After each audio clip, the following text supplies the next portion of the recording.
You are live now, sir. Okay.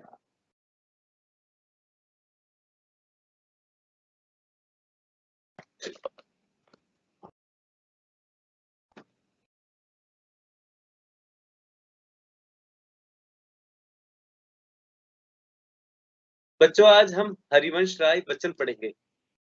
Harivansh Rai Bachchan, Harivansh Rai Bachchan छायावाद और प्रगतिवाद के बीच के कवि हैं। जैसे कुछ लोग छायावाद की सीमा 1936 में मानते हैं और कुछ 1938 में, लेकिन छायावाद और प्रगति के बीच का समय जिसमें हम राष्ट्रीय सांस्कृतिक काव्यधारा और दूसरा प्रणय मूलक वैयक्तिक काव्यधारा में बांट सकते हैं। तो हरिवंश राय बच्चन प्रणय मूलक वैयक्तिक काव्यधारा के अंतर्गत आने वाले कवि है। यह काव्य प्रेम और मस्ती की कविताएं वाला काव्य है। हरिवंश राय बच्चन ने मधु काव्य को जनता में अपार लोकप्रिय बनाया है। उनकी रचनाएं मधुशाला, मधुबाला, मधु कलश मधु काव्य के अंतर्गत आती है। अब हम हरिवंश राय बच्चन के जीवन परिचय को जानने का प्रयास करेंगे।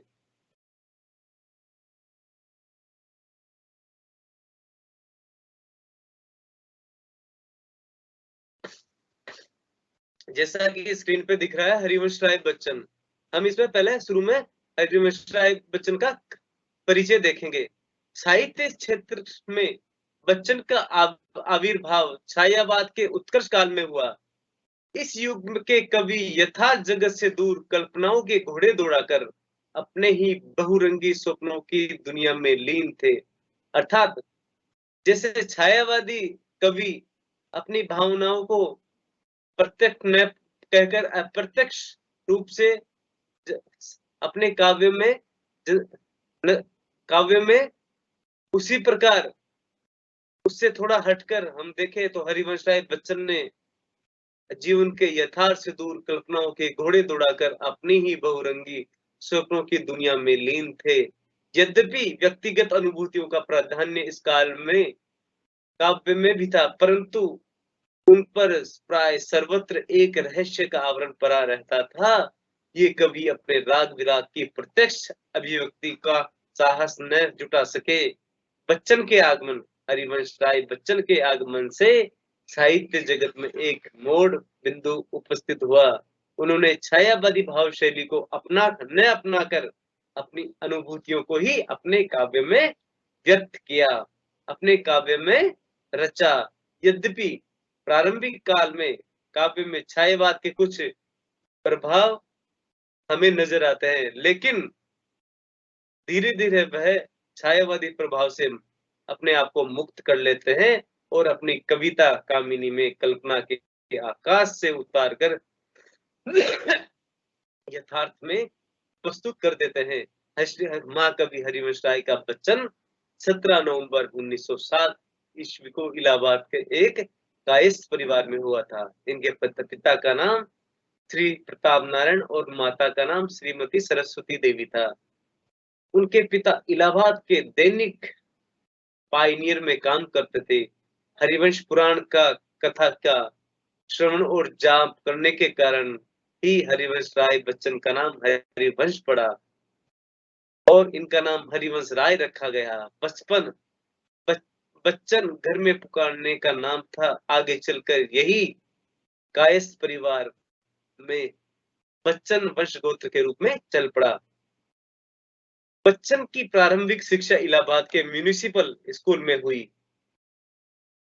1925 में हाई स्कूल और 1927 में इंटरमीडिएट करके उन्होंने 1929 में इलाहाबाद विश्वविद्यालय से बीए की उपाधि धारण की। बीए के प्रथम वर्ष में ही उनका विवाह श्यामा देवी नामक एक सुंदर युवती से हुआ। 1930 में एमए प्रथम वर्ष किया, परंतु कुछ पारिवारिक चिंताओं और राजनीतिक हलचलों के कारण पढ़ाई बीच में ही छोड़ दी। इसी बीच राष्ट्रीय जुलूसों में गाने के लिए इन्होंने गीत लिखे जो उस समय बहुत लोकप्रिय हुए, जैसे सिर जाए तो जाए पर हिंद आजादी पाए, परंतु फिर पारिवारिक कठिनाइयों के चलते चांद प्रेस और बाद में पायनियर में जिला कचहरी के संवाददाता के रूप में नौकरी की। 1933 में इसे छोड़कर बच्चन जी अभ्युदय के संपादकीय विभाग में सम्मिलित हो गए। 1934 में इसे भी छोड़कर इलाहाबाद के अग्रवाल विद्यालय में अध्यापन कार्य करने लगे। इसी बीच उनकी पत्नी गंभीर बीमारी से ग्रस्त हो गई। 17 नवंबर 1936 में उनका देहांत हो गया। इस दुर्घटना का कवि के मन मस्तिष्क पर गहरा प्रभाव पड़ा और आघात पड़ा। 1 वर्ष तक उन्होंने अपनी वाणी मौन रखी। फिर 22 नवंबर 1937 में उनकी वाणी निशा निमंत्रण के गीतों के रूप में फूट उठी। वह कहते हैं, आओ सो जाए आओ सो जाए मर जाए, कवि की मौज मस्ती का स्वर परिवर्तित हो गया। इलाहाबाद विश्वविद्यालय से एमए करने के उपरांत पीटी के बनारस ट्रेनिंग कॉलेज में प्रविष्ट हुए। इलाहाबाद आने पर उन्होंने एएसआई लेक्चर की नौकरी भी मिल गई। 24 जनवरी 1942 को बच्चन जी का विवाह तेजी जी से हुआ। 11 अक्टूबर 1943 को पुत्र अमिताभ बच्चन तथा 18 मई 1947 को अजिताभ का जन्म हुआ। तेजी के आगमन से उनके जीवन में विरह वेदना का दौर समाप्त हुआ और वे आशा और विश्वास के गीत रचने लगे। जो बीत गई सो बीत गई। 1954 में बच्चन कैम्ब्रिज विश्वविद्यालय से ईट्स पर अपना शोध कार्य पूर्ण कर स्वदेश लौटे। 1 वर्ष तक उन्होंने इलाहाबाद विश्वविद्यालय में अध्यापन कार्य किया। कुछ समय तक आकाशवाणी प्रयाग में काम किया। इसके बाद भारत सरकार के विदेश मंत्रालय में उन्होंने विशेष अधिकारी बना दिए गए। 1966 में बच्चन जी को तत्कालीन राष्ट्रपति की ओर से राज्यसभा सदस्य भी चुना गया, जो कि एक लेखक के लिए बड़ा गौरव का विषय होता है राज्यसभा में जाना। इसी वर्ष उनको 64 रूसी कविताओं पर सोवियत भूमि का पुरस्कार मिला। 1969 में 2 चट्टानों पर साहित्य अकादमी पुरस्कार मिला। सन 1969 में साहित्य सम्मेलन द्वारा उन्हें साहित्य वाचस्पति की उपाधि से भी विभूषित किया गया। सन 1970 में अफ्रो एशियन राइट्स कॉन्फ्रेंस के अवसर पर उन्हें लोटस पुरस्कार मिला। 1976 में उन्हें राष्ट्रपति द्वारा पद्म विभूषण से अलंकृत किया गया तथा 1992 में उन्होंने सरस्वती पुरस्कार से भी सम्मानित किया गया। देख, महाकवि बच्चन जी बहुमुखी लेखिक प्रतिभा के धनी थे। उन्होंने गद्य और पद्य दोनों में ही अपनी लेखनी चलाई है। उनकी प्रमुख रचनाओं पर हम विचार करें तो निम्नलिखित है। गद्य कृतियों में देखें तो क्या भूलूं क्या याद करूं, दूसरा नीड का निर्माण, फिर तीसरा बसेरे से दूर, और चौथा 10 द्वार से सोपान तक, प्रवास की डायरिया, नए पुराने जोके, टूटी छूटी कड़िया आदि प्रमुख है। मौलिक काव्य कृतियों में देखें तेरा हार, प्रारंभिक रचनाएं, मधुशाला, मधुबाला, मधु कलश, निशा निमंत्रण, एकांत संगीत, आकुल अंतर, सतरंगिनी, हलाहल, बंगाल का काल, सूत की माला, खादी के फूल, मिलन यामिनी, प्रणय पत्रिका, धार के इधर उधर, आरती और अंगारे, बुद्ध और नाचकर, त्रिभंगिमा, 4 खेमे, 64 फुटे, 2 चट्टाने, बहुत दिन बीते, करती प्रतिमाओं की आवाज, उभरते प्रतिमानों के रूप और जाल समेटा। अनुदूत कृतियों में निम्नलिखित है। उमर खयाम की मधुशाला, जनगीत, 64 रूसी कविताएं, मरकत दिवस, नागर गीत आदि।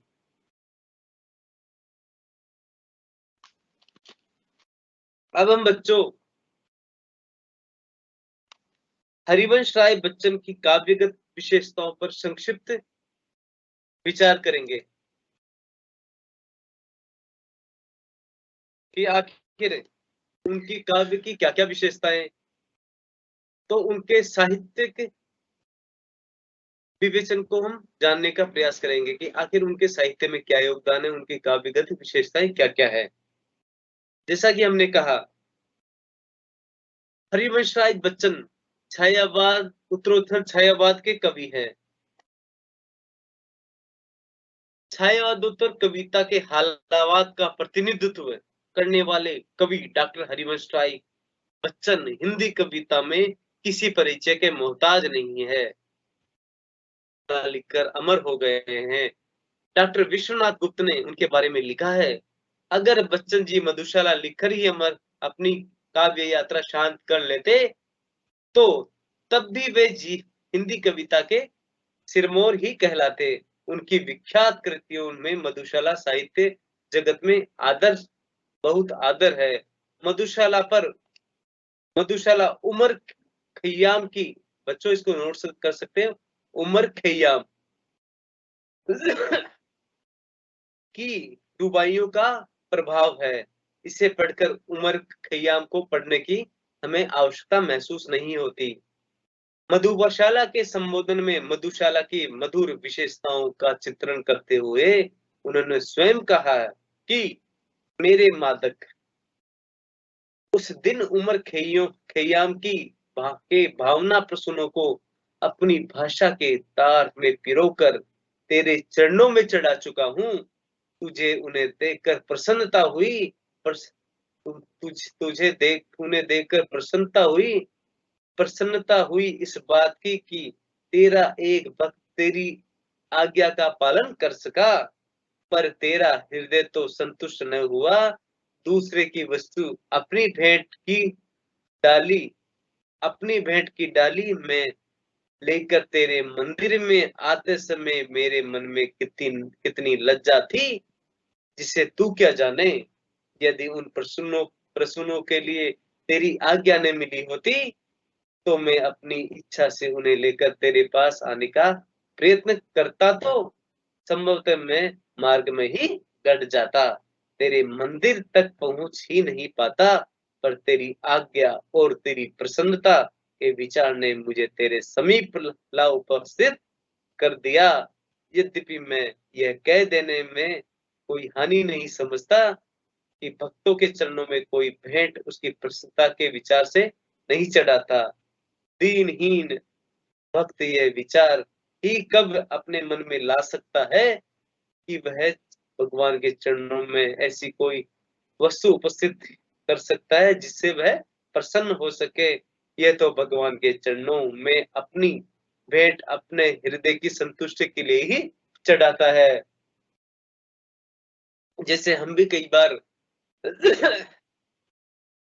कई जैसे हमें मतलब जैसे हमारी इच्छा पूर्ति हुई तो हमें उस खुशी में हम उस संतुष्टि में ईश्वर को कुछ अर्पण कर देते हैं, जिससे हमारे मन का भार हल्का हो जाता है और भगवान के चरणों में उस वस्तु को रखकर अपने हृदय का भार हल्का कर देते हैं और एक बोझ उतार देते हैं।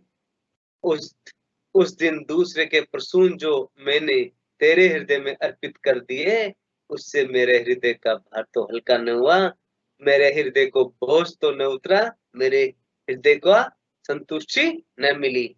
कवि की इस स्वीकृति से मधुशाला लिखने का न केवल उद्देश्य प्रकट होता है, अपितु मधुशाला की विशेषताएं भी हमें उद्घाटित नजर आती है। मधुशाला के बाद यह तो उसकी सभी रचनाएं पाठकों के हृदय को भा गई, पर सतरंगिणी नामक रचना की विशेष चर्चा हुई। लेकिन कवि ने स्वयं सतरंगिणी की भूमिका में कहा है कि वह सतरंगिणी कविताओं की कोई विस्तृत पूर्व पीठिका नहीं है। पूर्व पीठिका मतलब पहले की जो बात, कि मैं यदि कवि कुछ कहना चाहता है तो केवल यह है कि आप सतरंगिणी पढ़ने से पूर्व, अगर सतरंगिणी को जानना है तो उसे पढ़ने से पूर्व आपको मधुशाला, मधुबाला, मधु कलश और निशा निमंत्रण, एकांत संगीत, आकुल अंतर को पढ़ना पड़ेगा। अर्थात किसी भी कवि की कवि को जानने के लिए हमें उसके पूर्व काल, उस पर किन परिस्थितियों का प्रभाव, किन रचनाओं का प्रभाव था, उन्होंने कौन-कौन सी रचनाएँ रची थी, उनको सभी को हमें जानना पड़ेगा। यदि आप अधिक सचेत पाठक, जागरूक पाठक हैं, तो हरिवंश राय बच्चन कहते हैं कि मैं कहूँगा कि आप मेरी प्रारंभिक रचनाएँ और खयाम की मधुशाला पढ़ लें। ऐसा कवि ने इसलिए कहा है ऐसा कवि ने इसलिए कहा है कि वह मानता है कि रचना क्रम में पढ़ने से रचयिता के विकास का आभास होता चला जाता है। साथ ही प्रत्येक रचना के बाद उसकी आने वाली रचना की पीठिका बनती चली आती है। उसे ठीक से समझने में यह रचनाएं सहायक सिद्ध होती है। कोई भी रचना पढ़ने से पूर्व पाठकों के मन में यह कल्पना करनी पड़ती है कि उस कवि पर किस परिस्थिति का प्रभाव पड़ा, उसकी मनस्थिति क्या थी, उसकी मनस्थिति ने कौन-कौन सी रचनाएं पूर्व में रची थी। कविताओं की साधारण समझ-बूझ के लिए उससे अधिक आवश्यक नहीं, पर यह मर्म वही वही हृदय जान सकता है जो उनकी पूर्व रचनाओं या उस पर पड़े प्रभाव को जानता हो, जो पूर्व रचनाओं की अनुभूतियों को अपनी अनुभूति देता हुआ आभास करता हो। जिन पाठकों ने निशा निमंत्रण, एकांत संगीत, आकुल अंतर से परिचय प्राप्त किया, वह उन्हें अवश्य पता लग जाएगा कि उस काल में क्या अभिव्यक्तियां हैं जो मेरे जीवन को दुर्गम परिस्थितियों ने मुझे पीड़ा, वेदना, निराशा, अवसाद, विषाद, अंधकार, एकाकीपन, जीवन की लक्ष्यहीनता को प्राणों की तरह अपनाने में विवश कर दिया।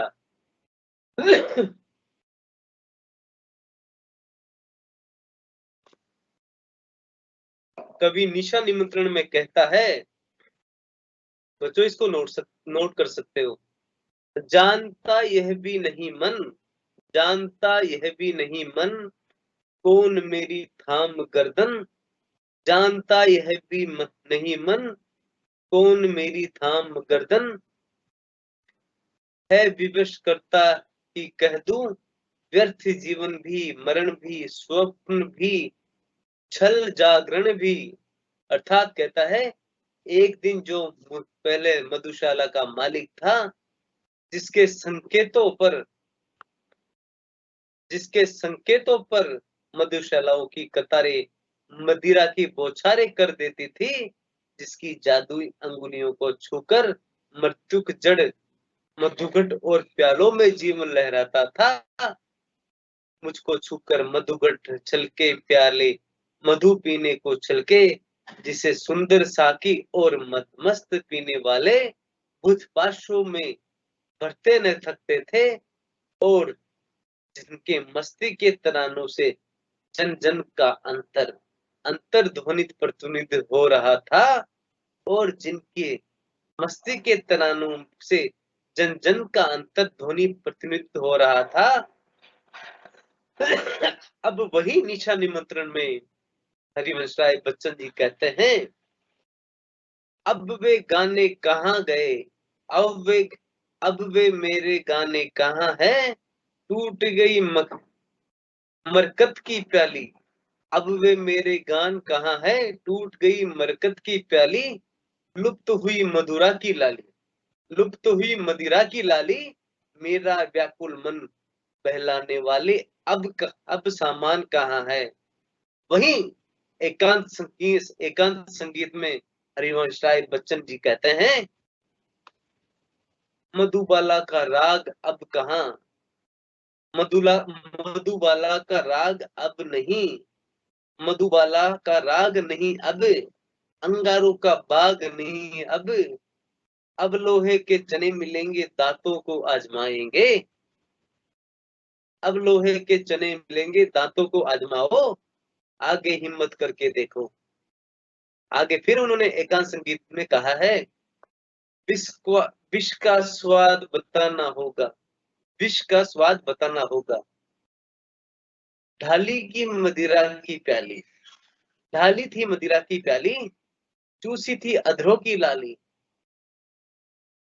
कालकूट आने वाला अब, देख नहीं घबराना होगा। दोबारा इसको समझने का प्रयास करेंगे। विष का स्वाद बताना होगा। ढाली थी मदिरा की प्याली, चूसी थी अधरों अधरों की लाली। कालकूट आने वाला अब, देख नहीं घबराना होगा। कालकूट की अभिव्यक्ति की कवि की बात की रचना हलाल में हुई थी। इन बदली हुई क्रूर, कठोर और भयंकर परिस्थितियों में जो भारी चट्टान बनकर मेरी छाती पर बैठी थी, कवि ने जो गाया लिखा उसकी सैकड़ों पंक्तियां उसके गानों में गूंज रही है। हरिवंश राय बच्चन जी कहते हैं, अंतरिक्ष में आकुल आतर, अंतरिक्ष में आकुल आतर, कभी इधर उड़ कभी उधर उड़, कभी इधर उड़ कभी उधर उड़, पंथ नीड की खोज रहा है पिछड़ा पंछी एक अकेला। कवि यह भी लिख रहा है कि हंस रहा सागर खग पर, हंस रहा संसार खग पर, खग मानी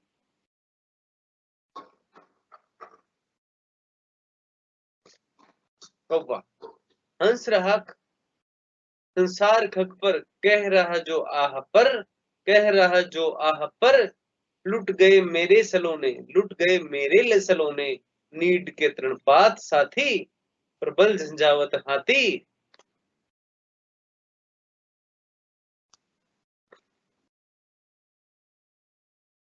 तमने जीवन तरु को घेर लिया, टूटी इच्छा की कलियां, अभिलाषा की कच्ची फलियां, शेष रहा जुगनू की लो में आशा में उजियारा मेरा। इन पंक्तियों को हम दोबारा पढ़ने का प्रयास करेंगे और समझने का प्रयास करेंगे। हंस रहा संसार खग पर, कह रहा जो आह बर, कह रहा जो आह बर, लुट गए मेरे सलोने, नीड के तृणपात साथी, प्रबल झंझावत हाथी। तमने जीवन तरु को घेरा, तमने जीवन तरु को घेरा, टूट गिरी इच्छा की कलियां, अभिलाषा की कच्ची फलियां, शेष रहा जुगनू की लो में, शेष रहा जुगनू की लो में, आशा में उजियारा मेरा। कवि आगे लिखता है और कहता है, आओ सो जाए मर जाए, आओ सो जाए मर जाए, स्वप्न लोक में हम निर्वासित, स्वप्न लोक में हम निर्वासित। आओ सो जाए स्वप्न लोक में हम निर्वासित, कब से ग्रह सुख को लालायित, कब से ग्रह सुख को लालायित, आओ निद्रा पथ से छिपकर हम अपने घर जाएं। और स्वप्न भी नहीं, कुछ बड़ा प्रिय और निकट सत्य भी टूट गया था, सब मिटा स्वप्न भी टूटा, संगिनी छूटी, संगी छूटा, कौन शेष रही आपदा तू मुझ पर लाने वाली, रोशक अशकुन बताने वाली। बच्चों, हरिवंश राय की प्रसिद्ध कविता मधुशाला, जो उस समय का सबसे चर्चित काव्य था, उसकी 20 पंक्तियां अति महत्वपूर्ण है, जो विश्व भर में काफी प्रसिद्ध रही थी। कवि का मानना है कि जीवन में सदा सुखी रहने का आदर्श कभी बनाया नहीं जा सकता। जैसे जीवन में सुख के बाद दुख आता, दुख के बाद सुख आता, और यही जीवन है। तो कवि कहता है कि जीवन में सदा सुखी रहने का आदर्श नहीं बनाया जा सकता है, यह जीवन की प्रवृत्ति के प्रतिकूल है, जीने के लिए है, अस्वस्थ है और अस्वाभाविक भी। ऋषियों की अमरवाणी अब भी गूंजती है, कभी भी मरण से पूरी तरह जूझ कर ज्योति की ओर, जीवन की ओर जीने को ही भीतर ही संघर्ष कर रहा था। मुझे अंधड़ और आंधियों ने बहुत झिंझोड़ा, बहुत तोड़ा था, पर वह मुझे झुका नहीं सके, इसी ने मुझे संभाला, सुस्थिर किया और जलने से बचाया। मेरे अवसाद के गीतों में प्राय मेरा पक्ष नहीं देखा गया। कवि कहता है सुख और दुख जीवन का हिस्सा है, अर्थात एक के बाद एक जीवन में आता रहता है। कवि या इंसान को घबराना नहीं चाहिए। वह कहता है शतशीर मगर नतशीर नहीं, शतशीर मगर नतशीर नहीं, और भी तू न थकेगा कभी, न तू थमेगा कभी, तू न मुड़ेगा कभी। कर शपथ कर शपथ कर शपथ, अग्निपथ अग्निपथ अग्निपथ। झुकी हुई अभिमानी गर्दन, झुकी हुई अभिमानी गर्दन, बंदे हाथ नत निप्रभ लोचन। यह मनुष्य का चित्र नहीं, पशु का है कायर। प्रार्थना कर मत कर मत कर।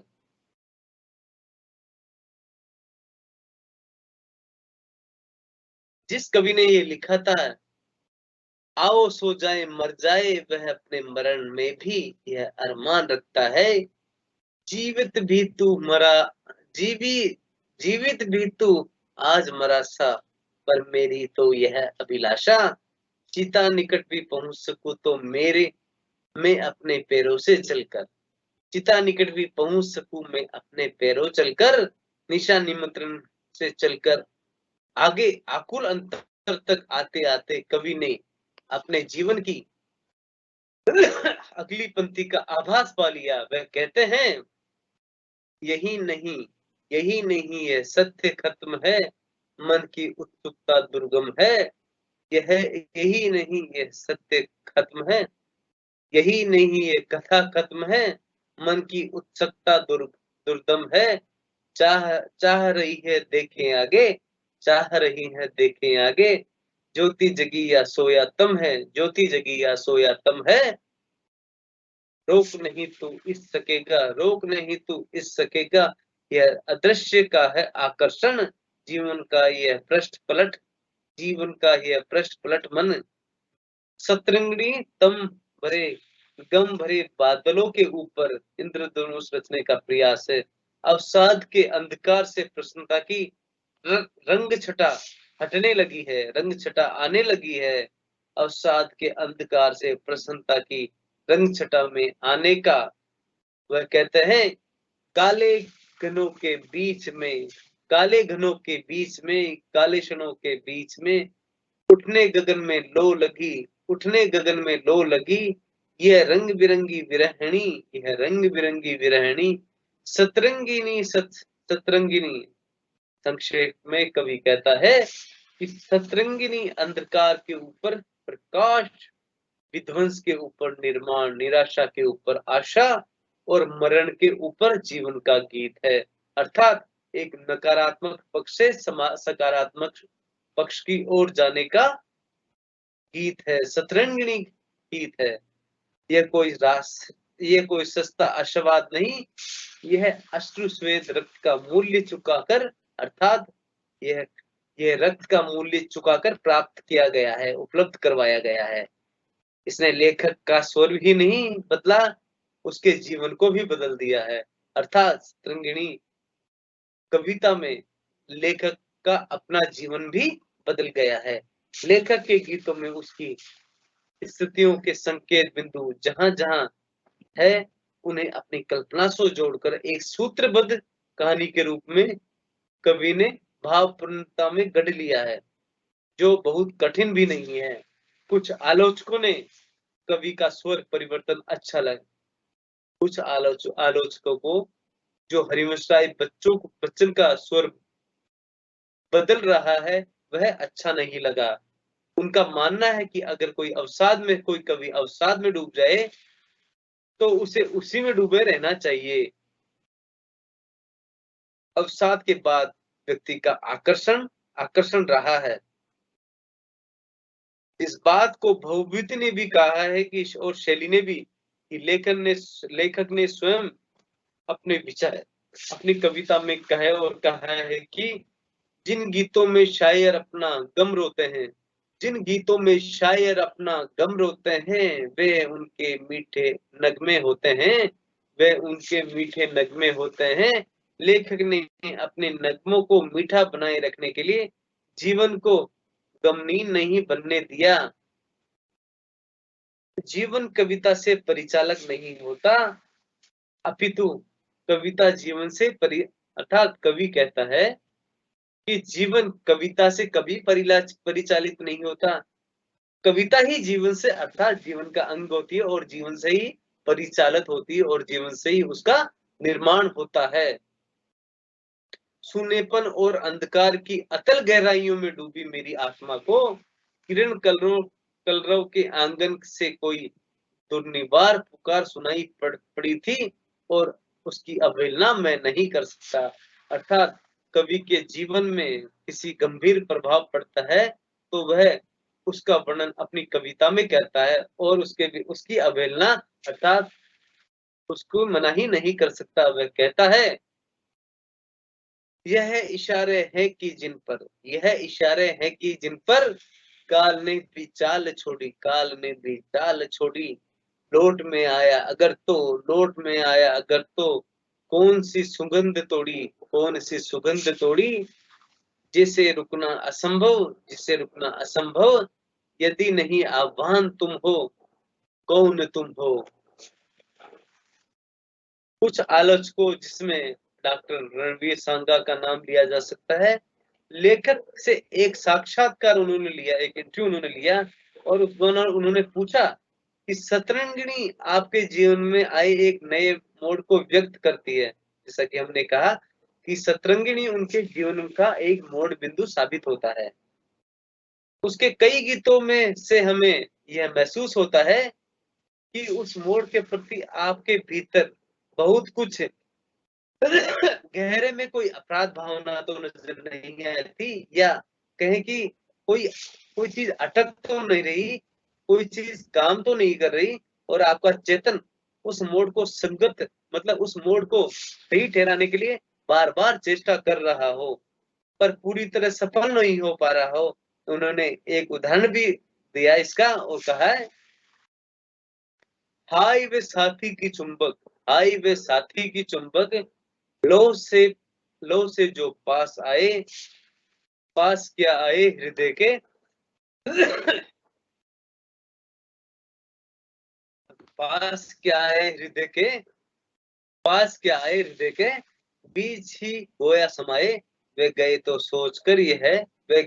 सोचकर यह लौटने वाले नहीं वे, खोज मन का मीत कोई, लोच लगाना कब मना है, हे अंधेरी रात पर दिया जलाना कब मना है। कवि हरिवंश राय बच्चन ने यह भी माना कि सतरंगिणी उनके जीवन में एक नया, वो अभी मैंने बताया कि सतरंगिणी उन्होंने उनके जीवन में एक नया मोड़ बिंदु लाती है, पर उस मोड़ के पीछे कोई अपराध भावना काम कर रही है, यह लेखक मानने को कभी तैयार नहीं है। सतरंगिणी के गीतों के द्वारा हरिवंश राय बच्चन निशा निमंत्रण, एकांत संगीत, आकुल अंतर की अंधकार और अवसाद पूर्ण स्थिति से ऊपर उठता है। अगर कोई अपराध होता तो वह अवसाद, विषाद और निराशा में ही डूबे रहता है। जैसा मैंने पहले कहा कि किसी भी कवि को जानने के लिए उसकी परिस्थितियां, उसकी पूर्व रचनाएं, उन पर किन किन बातों का, किन किन कवियों का, किन किन परिस्थितियों का प्रभाव पड़ा, यह हम जानकर आगे बढ़ने का प्रयास करेंगे कि और उस कवि को जानने का भी प्रयास करते हैं ताकि वह कवि से हम पूर्ण परिचय हो सके।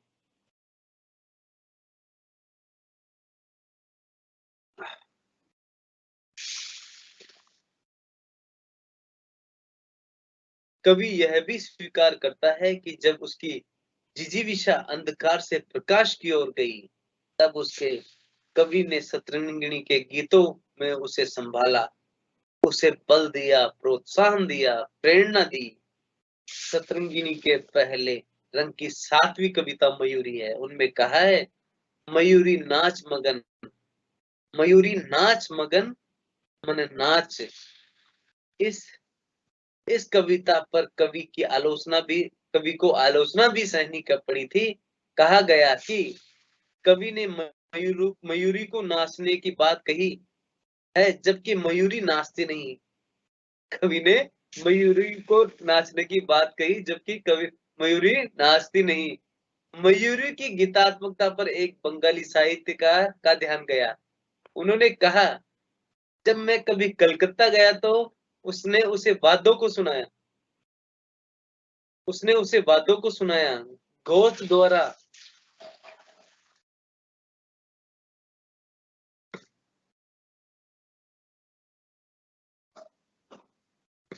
घोष द्वारा संगीतबद्ध यह गीत रेडियो पर खूब बजा।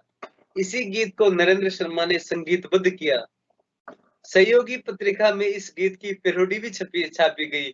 पैरोडी मथुरा, देखो गोल्ड करने की बात है, पैरोडी भी छापी गई और पैरोडी मथुरानंद ने लिखी। यह एक साहित्यिक मनोरंजन था।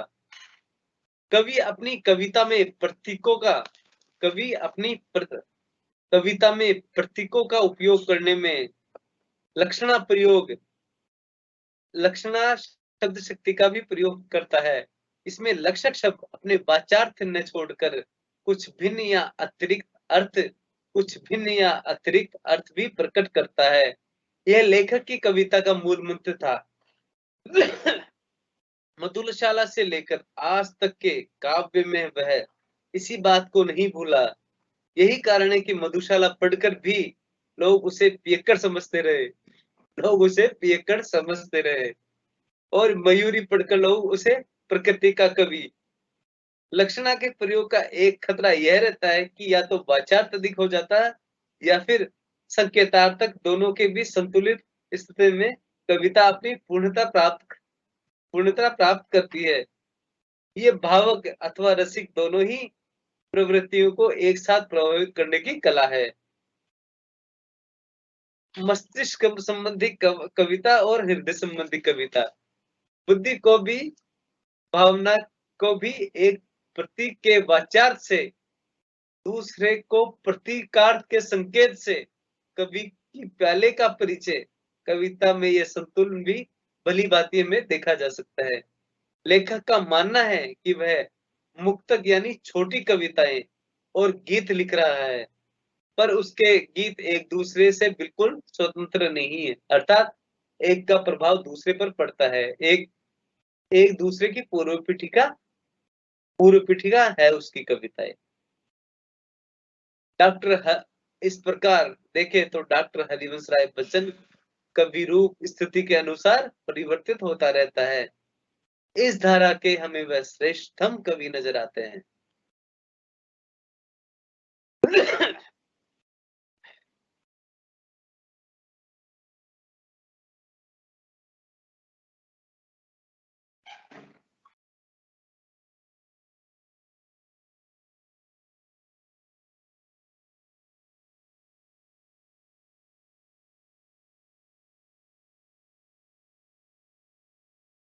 अब बच्चों, हम हमारे पाठ्यक्रम में आई कविता अग्निपथ को पढ़ने का प्रयास करेंगे और ये जानने का प्रयास करेंगे कि आखिर उस कविता में क्या है। अग्निपथ कविता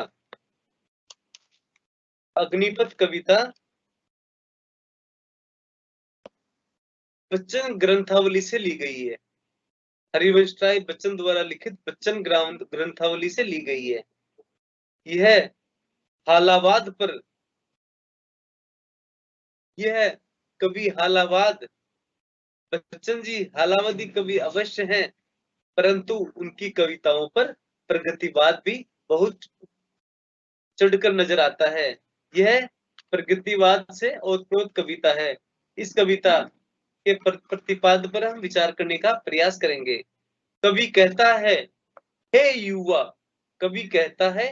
हे युवा, हम अग्निपथ कविता की प्रतिपाद्य पर विचार कर रहे हैं। कवि कहता है, हे युवा, तुम्हारा रास्ता अग्निपथ का है। तुम्हें अपने श्रम से जीवन को आगे बढ़ाते जाना है। अगर तुम्हारे समक्ष को अगर तुम्हारे मार्ग में कोई आश्रय देने का अवसर प्रदान करे तो तुम्हें स्वीकार नहीं कर लेना है। अगर तुम्हारे मार्ग में छायादार घने वृक्ष खड़े हो तो तुम्हें उसकी परवाह नहीं करनी है। तुम्हें छायादार पेड़ों से अपने लिए छाया नहीं मांगनी है। तुमने जो लक्ष्य तय किया है उस पर हमेशा चलते जाना है, आगे बढ़ते जाना है, एक भी क्षण रुकना नहीं है। हे युवा, इस बात की शपथ कर सौगंध ले कि तुझे अपने लक्ष्य पर निरंतर चलते जाना है। कितना ही परिश्रम कर ले, पर उसके अपने चेहरे पर थकान नहीं दिखानी है। रास्तों में चाहे कितनी ही बाधाएं आए, रास्तों में चाहे कितनी ही बाधाएं आए, तुम्हें उसकी कोई चिंता नहीं करनी चाहिए। तुम्हें केवल निरंतर अपने पथ पर चलते रहना चाहिए।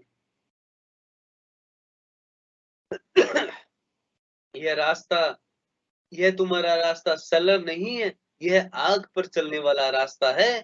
तुम्हें इन सब की परवाह ना करते हुए आगे बढ़ते चलते जाना है। लक्ष्य तक तुम निश्चित पहुंचोगे, कवि कहता है। लक्ष्य तुम निश्चित पहुंचोगे, यह सौगंध तुम्हें लेनी पड़ेगी, लेनी चाहिए। आगे कहते हैं, हे युवा, तुम जिस रास्ते पर अपना लक्ष्य पूर्ण करने के लिए चल रहे हो, तुम्हारा इस तरह चलना एक सुंदर, प्रेरणादायी और महत्वपूर्ण दृश्य उपस्थित करता है। तुम्हारे लक्ष्य की ओर बढ़ते हुए निरंतर तुम्हें दूसरे मनुष्य देख रहे होते हैं और तुमसे प्रेरणा प्राप्त कर रहे होते हैं। उस कारण तुम्हें अपने लक्ष्य की ओर ही बढ़ना चाहिए। उस कारण तुम्हारा शरीर पसीने से लथपथ हो जाता है, पर उसकी तुम्हें चिंता नहीं करनी चाहिए और तुम्हें निरंतर आगे बढ़ते रहना चाहिए। यह तुम्हारा अग्निपथ है, इसी पथ पर तुम चलकर अपने लक्ष्य तक पहुंचोगे। अब बच्चों, हम पाठ्यक्रम में आए कुछ महत्वपूर्ण दोहों की व्याख्या करने का प्रयास करेंगे।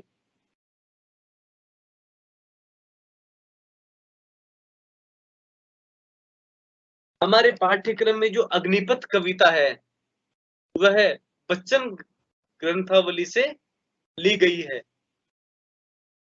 तो पहले हम कुछ कठिन शब्दों का समझने का प्रयास करेंगे। जैसे इसमें दिया गया है घने, बहुत अधिक, पत्र पत्ता, छाया, अग्निपथ, कर्म का मार्ग, या अर्थात जिस मार्ग पर समृद्ध जाते हो। थमेगा, रुकेगा, शपथ, सौगंध, अश्रु, आंसू, स्वेद, पसीने के कण, लथपथ, पूरी तरह भीगा हुआ। अब बच्चों, मैंने पिछली कक्षा में पढ़ाया था कि किसी भी गद्य और पद्य की पंक्तियों की व्याख्या करने के कुछ नियम होते हैं।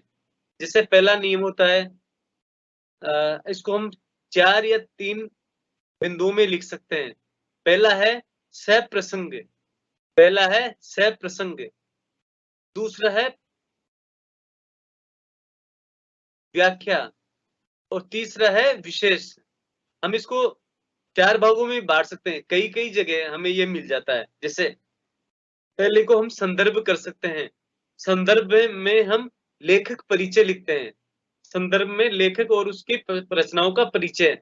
प्रसंग के अंतर्गत निम्न पंक्तियां कहाँ से ली गई है और उनमें क्या प्रसंग है। तीसरा है व्याख्या। व्याख्या के अंतर्गत जो पंक्तियां दी गई है उनकी हम व्याख्या करेंगे। और चौथा और अंतिम बिंदु, उसमें हम चौथा और अंतिम बिंदु जिसको हम विशेष कहते हैं, उसमें हम भाषा शैली पर विचार करेंगे। उसमें दूसरी पंक्तियों से उसकी तुलना करेंगे, उसकी शब्दावलियों को पर चर्चा करेंगे, उसमें गीत कौन सी तुकबंदी क्या क्या कहा गया है यह भी चर्चा करेंगे। तो हम अब इस हम अग्निपथ जो प्रगतिवादी या ओजपूर्ण कविता है, इसको हम समझने का प्रयास करेंगे। वृक्ष हो भले खड़े, वृक्ष हो भले खड़े, हो घने हो बड़े, वृक्ष हो भले खड़े, हो घने हो बड़े, एक पत्र छां भी एक पत्र छाह थी, मांग मत मांग मत मांग मत, अग्निपथ अग्निपथ अग्निपथ। जैसा कि मैंने कहा है, इसकी हम सप्रसंग व्याख्या करेंगे। तो आपको सामने प्रसंग नजर आ रहा है, तो इसमें लिखा गया कि यह कविता हरिवंश राय बच्चन द्वारा लिखित कविता है और बच्चन ग्रंथावली से उद्धृत है। बच्चन जी हालावादी कवि अवश्य हैं, परंतु इनकी कविताओं में प्रगतिवादी खूब बढ़ चढ़कर बोला है। यह कविता युवाओं को उद्बोधित की गई है। इस कविता द्वारा युवाओं का उद्बोधन किया गया है। यहाँ कवि युवाओं को उद्बोधित कर रहा है और कि वह स्वावलंबन का जीवन व्यतीत करे, अर्थात अपने जीवन में स्वावलंब अपनाए। भले ही उनके लिए आश्रय मौजूद हो, पर वह उनकी परवाह ना करे और आगे बढ़ते चले। कवि कहता है, कवि इसकी व्याख्या करते हुए कहता है कि हे युवा, तुम्हारा रास्ता अग्निपथ का है। हे युवा, तुम्हारा रास्ता अग्निपथ का है। तुम्हें अपने श्रम से जीवन को आगे बढ़ाते जाना है। तुम्हें अपने श्रम से जीवन को आगे बढ़ाते जाना है। अगर मार्ग में तुम्हारे सामने कोई प्रलोभन आए, तुम्हें कोई आश्रय देने का अवसर प्रदान करे, तो तुम्हें वह अवसर नहीं लेना है। तुम्हें वह अवसर नहीं लेना है। अगर तुम्हें मार्ग में छायादार वृक्ष मिले, अगर तुम्हें मार्ग में सुख सुविधाएं या छायादार वृक्ष मिले, तो तुम्हें उनकी परवाह नहीं करनी चाहिए और निरंतर आगे बढ़ते रहना चाहिए। तुम्हें घने छायादार पेड़ों से अपने लिए छाया नहीं मांगनी चाहिए। तुम्हें घने छायादार पेड़ों से अपने लिए छाया नहीं मांगनी चाहिए। तुमने जो लक्ष्य तुमने जो लक्ष्य तय किया है, उसी पर निरंतर आगे बढ़ते रहना चाहिए और एक क्षण भी रुकना नहीं चाहिए। और एक क्षण भी रुकना नहीं चाहिए। कवि ने निम्न पंक्तियों में युवाओं को श्रमिक पथ पर निरंतर आगे बढ़ने की सलाह दी है, निरंतर आगे बढ़ने का आह्वान करने के लिए कहा है। आगे की पंक्तियां हैं,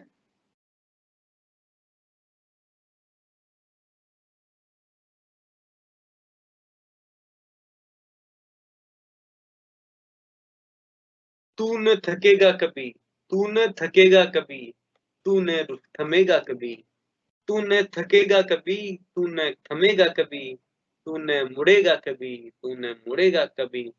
कर शपथ, कर शपथ, कर शपथ, अग्निपथ अग्निपथ अग्निपथ। वह महान दृश्य है, वह महान दृश्य है चल रहा मनुष्य, वह महान दृश्य है चल रहा मनुष्य। अश्रु श्वेत रक्त से अश्व अश्रु श्वेत रक्त से लथपथ लथपथ लथपथ, अग्निपथ अग्निपथ अग्निपथ। कुछ हम कठिन शब्दों का देखने का प्रयास करेंगे। थमेगा, रुकेगा। शपथ, सौगंध, कसम। अश्रु, आंसू। स्वेद, पसीने के कण लथ पर पूरी तरह भीगे हुए।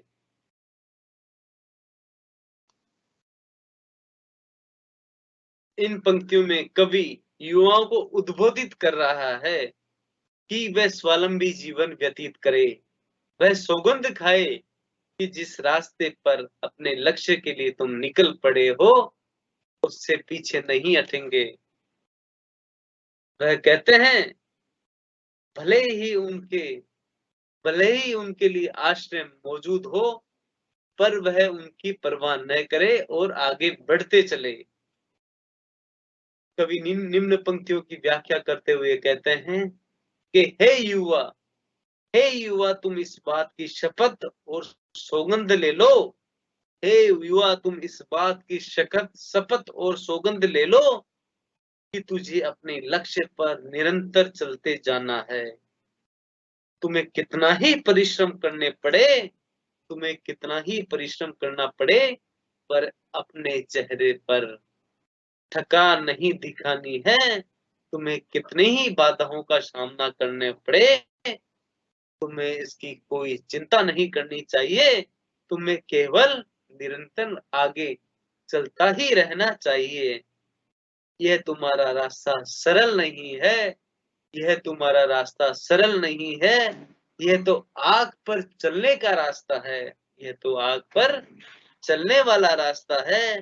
तुम्हें इन सब की परवाह नहीं करनी चाहिए, तुम्हें इन सब की परवाह नहीं करनी चाहिए और निरंतर आगे बढ़ना चाहिए। लक्ष्य तक तुम निश्चित पहुंचोगे, यह सौगंध तुम्हें लेनी चाहिए। इस सौगंध को तुम्हें हमेशा अपने मस्तिष्क में रहना चाहिए। तुम्हें निरंतर आगे बढ़ता रहना चाहिए।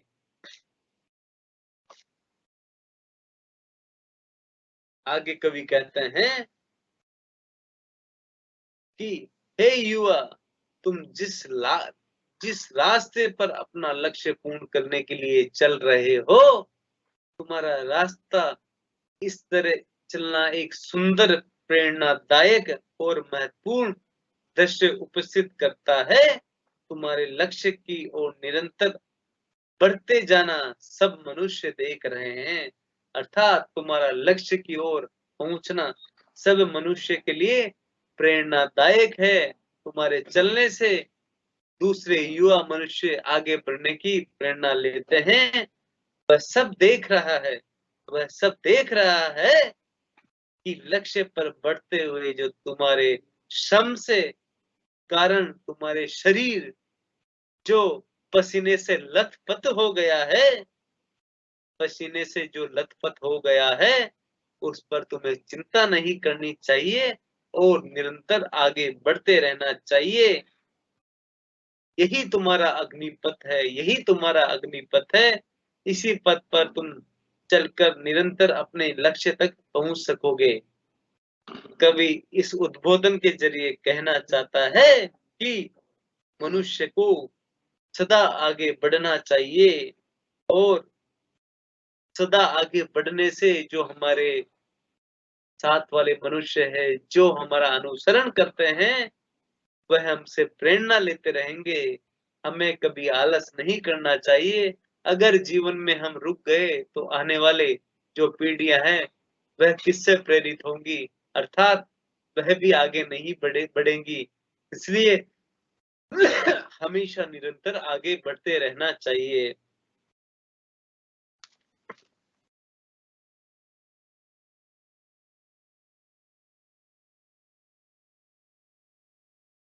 बच्चों, हम आगे हरिवंश राय बच्चन को कुछ समझने का प्रयास करेंगे।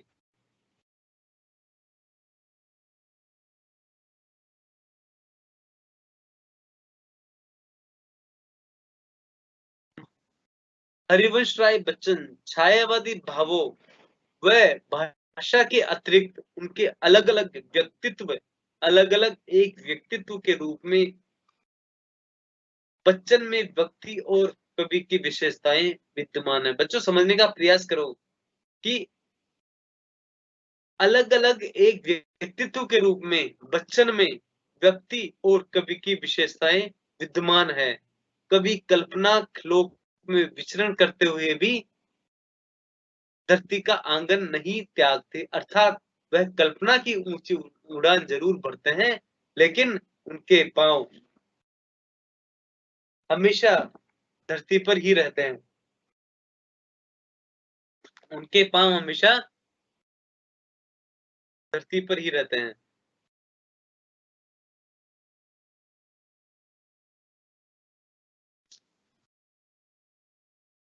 अर्थात कल्पना लोक पर विचरण करते हुए भी वह धरती का आंगन नहीं त्यागते। बच्चन सदैव जीवन दर्शन में विश्वास रखने वाले कवि है, क्योंकि इसी जीवन की पीड़ा को उन्होंने जिया और भोगा है। बच्चन की कविता में सर्वत्र आत्म प्रतिष्ठा विद्यमान है। बच्चन में सदैव आत्म प्रतिष्ठा विद्यमान है।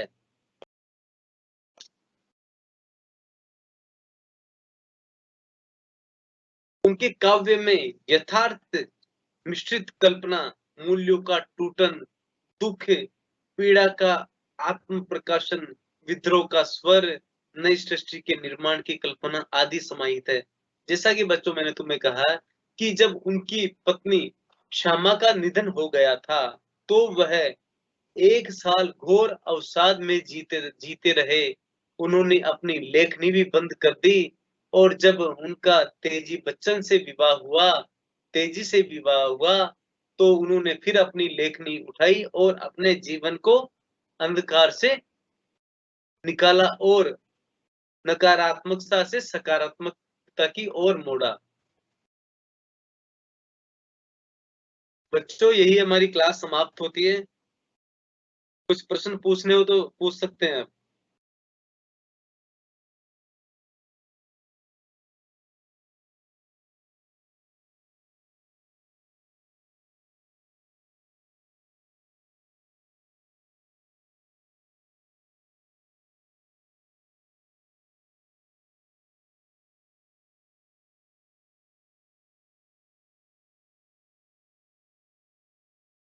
बच्चों, हमारी अगली कक्षा है महाकवि तुलसीदास। तो बच्चों, इसको थोड़ा पढ़ के आना ताकि समझ में भी आए। ठीक है बच्चों।